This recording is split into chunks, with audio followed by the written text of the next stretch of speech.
do segundo ano. Tudo certinho com vocês? Temos mais uma aula de história. Vamos lembrar dos nossos combinados? Se você precisar sair de casa, use máscara. Lave sempre suas mãos e procure um lugar bem confortável para você assistir às aulas, fazer as atividades e aprender muito. Os materiais que nós vamos utilizar hoje. Caderno ou a folha para registrar a aula. Vamos precisar de uma folha branca também para a atividade final. Folhas coloridas, mas não precisa ser a folha inteira. Pode ser retalhos. Quando a gente faz atividade, lembra que às vezes sobra algum pedaço, a professora guarda que a gente vai utilizar para outra atividade? Hoje nós vamos utilizar. Vamos usar também canetinha, lápis de cor, borracha, lápis de escrever, cola, tesoura e uma foto do seu animalzinho de estimação. Mas, professor, eu não tenho foto. Você pode desenhar. E se você não tiver animal, você vai usar a sua imaginação. Eu vou dar um tempo para você deixar esse material bem pertinho de você.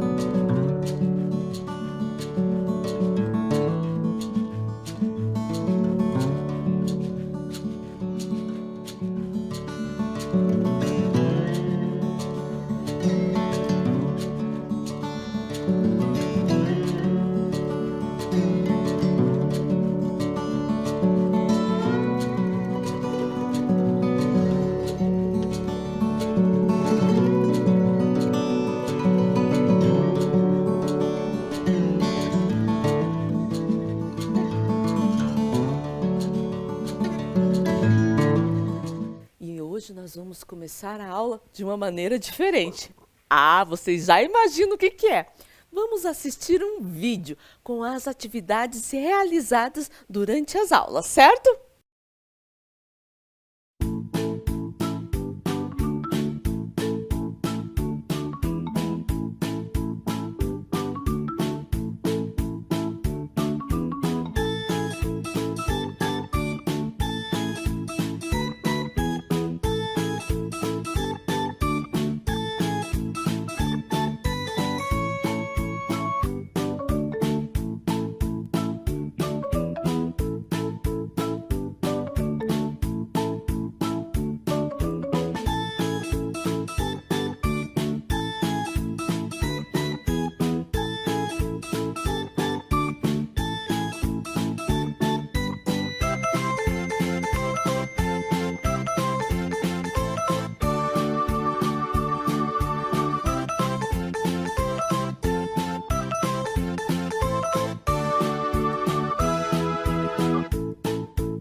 Parabéns aos estudantes! As atividades estão lindas e feitas com muito capricho e atenção. E continue assim, assistindo às aulas e fazendo as atividades. Você pode enviar sua atividade para o e-mail que está ali na tela. Só que tem uma coisa, gente, quando eu recebo a atividade de vocês, eu respondo esse e-mail pedindo a autorização dos pais ou responsável para que essa atividade apareça na videoaula, certo? E não é só o e-mail que vale, eu tenho um documento chamado Seção da Imagem que eu preciso dele preenchido, certo? Então, muitas vezes eu recebo a atividade, peço, por e-mail esse documento e não recebo, daí eu não consigo colocar na aula. Então, se você mandou sua atividade para esse e-mail, fica de olho quando eu retornar para preencher esse documento, para que você possa aparecer aqui, certo? E a Vivi veio nos falar que nós estamos na aula 25 e que nós vamos fazer uma revisão das aulas passadas, que tiveram como tema aula 20 e 21, grupos de convívio familiares, escolares e da comunidade, aula 22 e 23, os povos originários na história da cidade de Curitiba, aula 24 e 25, manifestações culturais folclore. Então, pegue lá o seu caderno ou a sua folha, coloque a data que você está assistindo essa aula, aula 25, História, Revisão. Eu vou aguardar você fazer.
E a Vivi veio recordar sobre nosso primeiro grupo social, nosso primeiro grupo de convívio. Você lembra que grupo é esse? Vamos ler para relembrar? Nos grupos sociais, aprendemos a conviver com as pessoas. O primeiro grupo social que fazemos parte é a família. A família é um dos grupos sociais mais importantes. Nela, aprendemos nossa língua, nossos costumes, nossa religião, obtemos comida, roupa, água, cuidados de higiene e saúde. Como podemos colaborar com a nossa família? Então já vimos isso, que a família é o nosso primeiro grupo social. É elas que nos ensina muitas coisas. Mas tem uma pergunta da Vivi bem interessante ali. Como podemos colaborar com a nossa família? E para responder isso, por falar em família, olha o que a Vivi trouxe para nós. Para compreender um pouco mais sobre trabalho colaborativo, vamos ler um trecho do livro A Família do Marcelo, de Ruth Rocha. Então, Ruth Rocha é essa senhora que aparece ali na imagem, certo? Ela é uma importante escritora brasileira de literatura infanto-juvenil. Ela tem mais de 200 livros publicados, bastante. E a sua obra já foi traduzida para 25 idiomas. Bem interessante. Agora vamos conhecer a família do Marcelo? A minha família é assim. Tem meu pai, que se chama João, tem minha mãe, que se chama Laura, e tem minha irmã pequena, que se chama Aninha. Todos na minha casa ajudam a fazer as coisas. Eu sempre faço a minha cama. Eu guardo a minha roupa e os meus brinquedos. Eu ponho a minha roupa suja para lavar. Eu boto e tiro a mesa do café. Quer dizer, sempre não, mas quase sempre. Às vezes é a gente que tem que cuidar dos pais quando eles ficam doentes ou quando estão muito cansados. Vimos a importância de colaborarmos uns com os outros na família. E a Vivi veio fazer uma pergunta bem importante sobre isso. Por que é importante participar na divisão de tarefas em casa? Manter uma casa em ordem não é uma tarefa fácil. Complica ainda mais quando todo o peso desse trabalho recai só sobre a mulher, só sobre a mãe. Se todos vivem na mesma casa, por que não todos ajudarem? Não é só a mãe fazer as coisas, não é só a mulher da casa fazer as coisas, mas todo mundo ajudar um pouquinho. E aqui não é trabalho infantil, é uma divisão de tarefas, onde todas as pessoas da casa ajudam para deixar ela limpa, organizada. Isso a gente chama de trabalho colaborativo. Assim, todos ajudam e daí sobra mais tempo até para o lazer. Nós vamos fazer uma atividade agora. Escreva ou desenhe o que você pode fazer para ajudar a sua família. Pense em atitudes pequenas, como o Marcelo contou no livro. Deixar seu quarto organizado, brinquedos organizados, enxugar a louça, arrumar a cama. Tá? Então você vai escrever ou desenhar. Eu vou dar um tempo para você fazer isso.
Já desenhou o que você pode colaborar dentro de casa, com a sua família, com o seu primeiro grupo social? Lembre de uma coisa, trabalho infantil é uma coisa, trabalho colaborativo é outra. Trabalho infantil é proibido, porque não tem tempo da criança ser criança, de estudar, de brincar. Já o trabalho colaborativo são atividades rápidas que a gente faz dentro da casa e que ajuda toda a família, certo? E é o que a Vivi veio recordar. Outro tema que estudamos foi os povos indígenas originários ou nativos. Vamos conhecer o cotidiano do indígena Euclides, da tribo Terena, que fica no Mato Grosso do Sul. Então nós vamos assistir um vídeo para conhecer o cotidiano, o dia a dia da tribo Terena. Euclides é um rapaz, um menino de 14 anos, e ele vai contar como é a vida dele lá na aldeia.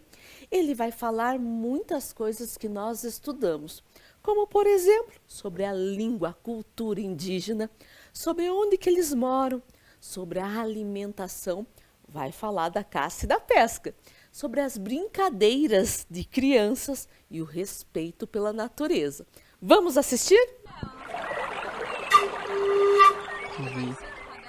Não são todas as pessoas que falam português. Por exemplo, tem as pessoas mais antigas e as pessoas mais novas que sabem falar o idioma tereno. Aí, no caso, eles só falam e conversam em tereno só. Só que tentando passar a experiência para os mais jovens que não aprenderam. Porque não tiveram os pais que sabiam falar tereno, porque quando os pais sabem falar tereno, eles já desde pequeno já ensinam o filho. Eu sei falar algumas palavras, alguma coisa. Por exemplo, a gente chega assim e fala, Unati. Aí você fala seu nome, por exemplo, Unati Euclides. E a vida na aldeia é pacata, é um lugar calmo, tranquilo.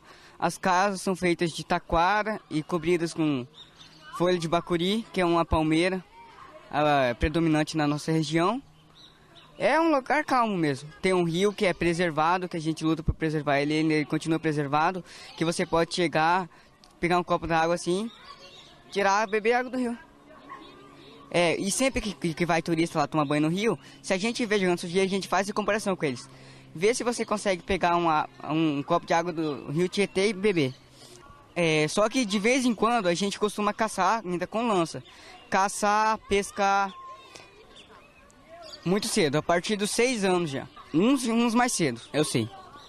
Graças a Deus, eu aprendi com meu avô e meu tio, que é uma pessoa das pessoas mais antigas, e com o cacique. O cacique também, ele é que passa a experiência para os mais novos. A gente come as coisas variadas. O que a gente planta, a gente come. Por exemplo, a gente tem a cultura do milho, a cultura da mandioca, do arroz, do feijão. Por exemplo, antigamente a gente não era tão capitalista que nem hoje, que a gente ia na cidade comprar coisa. A gente plantava lá mesmo. Por exemplo, a gente dividia assim, plantava milho. Aí, pra gente só não ter milho, a gente pegava um pouco de milho, levava à cidade e trocava, por exemplo, um pouco de arroz. As nossas brincadeiras são as mesmas das crianças da cidade mesmo. Por exemplo, amarelinha, brincar de pega-pega, futebol. Tudo que você imaginar tem na nossa aldeia. Desde as coisas mais modernas até as coisas... Internet ainda a gente não tem acesso, somente a nossa rádio comunitária que tem acesso à internet. A gente tem uma rádio que transmite para todo o município as informações da aldeia, mas não somente da aldeia, mas também da cidade. Os pais ajudam conscientizando as crianças pequenas a cuidar. Por exemplo, eu recebi a pergunta de que se eu gostaria de sair da aldeia. Claro que não. A aldeia é um lugar feliz, um lugar onde todo mundo se ajuda. Por exemplo, se vai construir uma casa, todo mundo ajuda.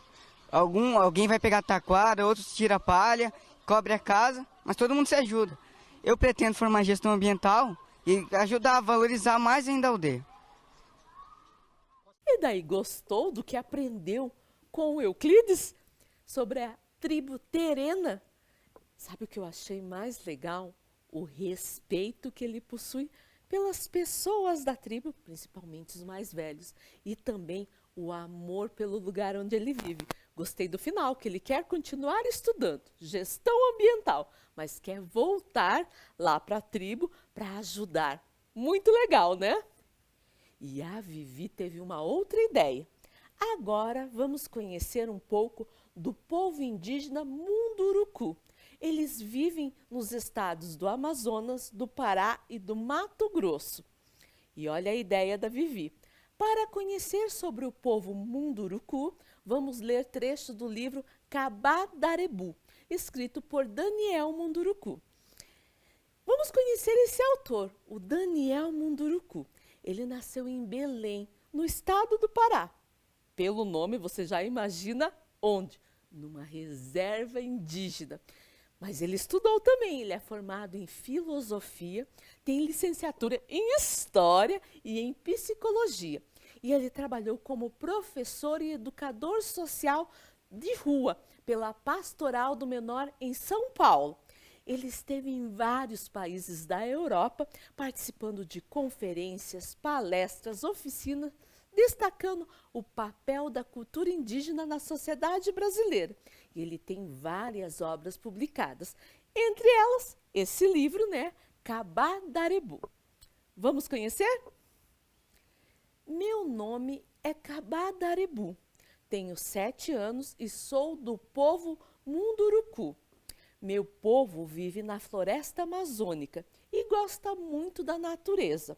Meu avô me disse que ela é nossa grande mãe. Recebemos os mesmos nomes dos nossos antepassados e meu avô escolheu este para mim, para homenagear um sábio ancestral que não suportava a violência. Quando existe um monte de casas juntas, nós chamamos de aldeia. Assim é minha aldeia. Perto da aldeia tem sempre um rio onde a gente brinca. Todos nós temos animais de estimação com os quais a gente brinca toda hora. Cachorro, papagaio, macaco, tucano, cutia. A gente trata os animais como parente nosso. Olha que legal! Nesse trecho do livro nós conhecemos um pouquinho da vida de Kabá-Darebu, que vive na floresta amazônica. Na aldeia em que ele vive, eles respeitam muito a natureza, tanto que moram perto de um rio, onde dá até para brincar. Ou seja, se dá para brincar, as águas não são poluídas. E ele falou dos animais de estimação, que gostam tanto que até tratam eles como parentes, como parte da sua família. E nós vamos fazer uma atividade. Você tem algum animal de estimação? Colhe uma foto dele ou desenhe. Escreva ou desenhe quais os cuidados que você tem com um animalzinho. Então, se você tem um animal de estimação, beleza, você pode colar a foto dele ou desenhar. Mas se você não tem, como eu também não tenho nenhum animal de estimação, deve saber os cuidados que nós temos que ter com o animalzinho. E você vai escrever esses cuidados. Pode desenhar também, certo? E esses cuidados com os pets também é um trabalho colaborativo, certo? Eu vou dar um tempo aí para vocês fazerem.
E vamos continuar? Agora vamos recordar outro tema que estudamos e que faz parte do nosso folclore. Vamos ver o que a Vivi vai nos falar? Os mitos folclóricos são narrativas utilizadas pelos povos antigos para explicar fatos da realidade e fenômenos da natureza. Os mitos se utilizam de personagens sobrenaturais, deuses e heróis. Todos esses componentes são misturados a fatos reais, características humanas e pessoas que existiram. Um dos objetivos do mito é transmitir conhecimento e explicar fatos que a ciência ainda não havia explicado. Então, os mitos folclóricos são histórias passadas de um para outro através da fala, uma fonte histórica oral.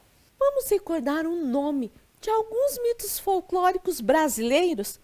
Boitatá, Caipora, Curupira, Uirapuru, Bicho-papão, Boi-bumbá, Cuca e Iara. E olhe lá o que a Vivi veio nos falar. Vamos conhecer o mito folclórico do Boitatá? O Boitatá é um personagem folclórico brasileiro e é um mito de origem indígena. Podemos descrever ele como uma cobra de fogo que defende a natureza contra o ataque de seus predadores. Algumas versões contam que o Boitatá tem vários olhos que saem chamas de fogo. E observe essa fonte histórica visual. É um Boitatá. Quem fez foi Artemis Maria. Artemis Maria é que, quando a gente vai registrar uma obra, a gente coloca primeiro o sobrenome, depois o nome. O nome dela, então, é Maria Artemis. E o nome da obra? O Boitatá, a Cobra de Fogo. E ela fez em 2018. E olha a técnica que ela utilizou, mosaico. Ou seja, ela colou pedacinhos de azulejos para criar a obra, certo? E olhem a ideia da Vivi. Agora, vamos fazer uma atividade de mosaico sobre um mito folclórico? E olha os materiais que nós vamos utilizar. Papel sulfite branco, então uma folha inteira, retalhos de papéis coloridos, lápis de escrever, cola e tesoura. Eu vou dar um tempo para você deixar esse material bem pertinho de você.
Então vamos lá? Primeira coisa que você vai fazer é um desenho. Um desenho de um mito folclórico. Você pode escolher qualquer um. Eu escolhi aqui o Boitatá, certo? Esse desenho não vai ter que ter muitos detalhes, não. Tem que ser um desenho que seja grande, certo?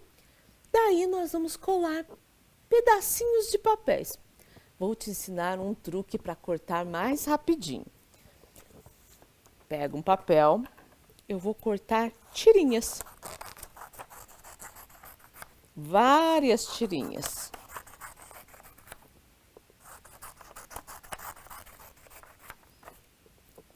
Daí, eu vou juntar todas e vou cortar quadradinhos.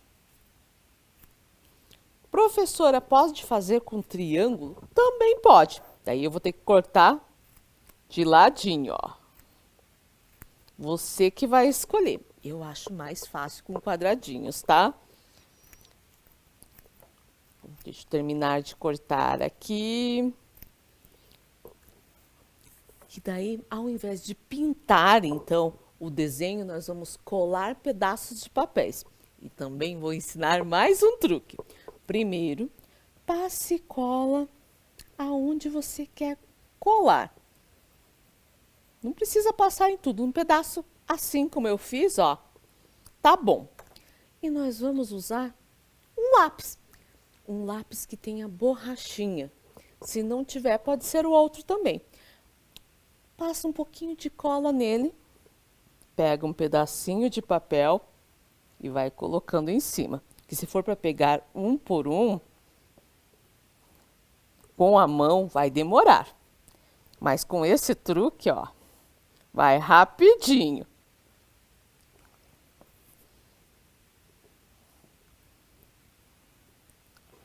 Certo? E você vai fazer todo o seu desenho assim, como aparece ali na imagem. Eu vou dar um tempo, então, para você fazer o seu mosaico de um mito folclórico.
E daí, terminou o seu mosaico?